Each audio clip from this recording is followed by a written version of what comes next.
All right, welcome to today's reading. And let me see, like that. That's a little bit better.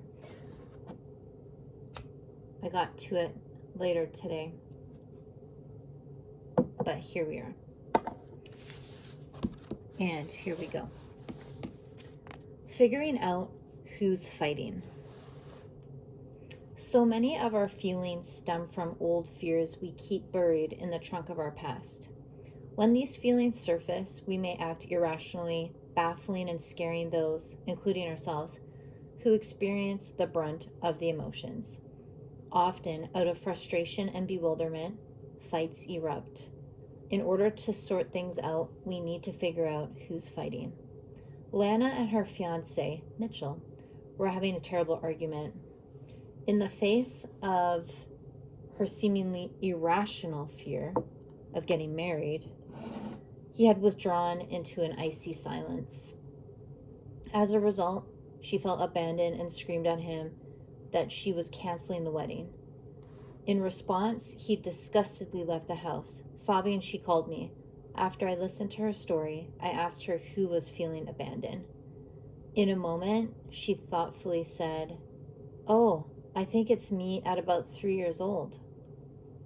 As a 3-year-old, Lana had good reason to fear abandonment. Now her adult self was acting out that old fear in response to the marriage commitment she was about to make. She told Mitchell who it was in her inner cast of characters that was fearful, and he was able to realize that he wasn't intimidated by Lana's inner 3-year-old, but his insecure little boy had been terrified by what he saw as a raging adult rejecting him. The insights Mitchell and Lana gleaned from their premarital confrontation led them to make a commitment to help each other to figure out who's fighting when seemingly groundless feelings arise in the future.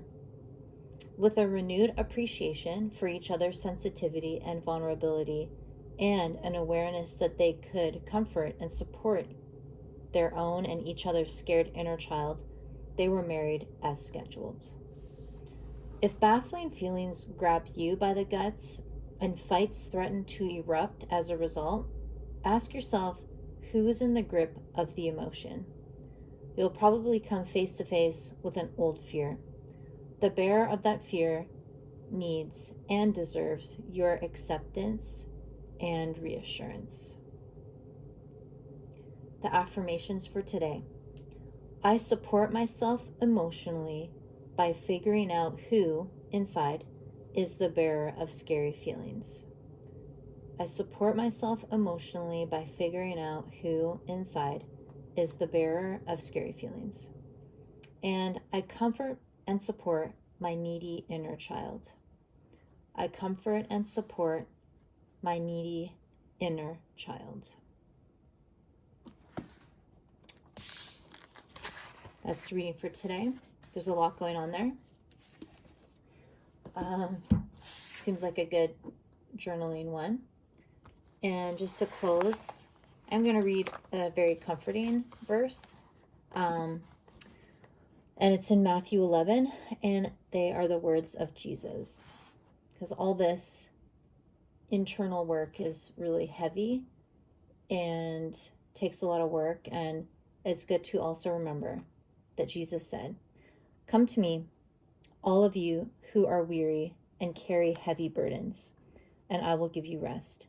Take my yoke upon you. Let me teach you, because I am humble and gentle at heart, and you will find rest for your souls.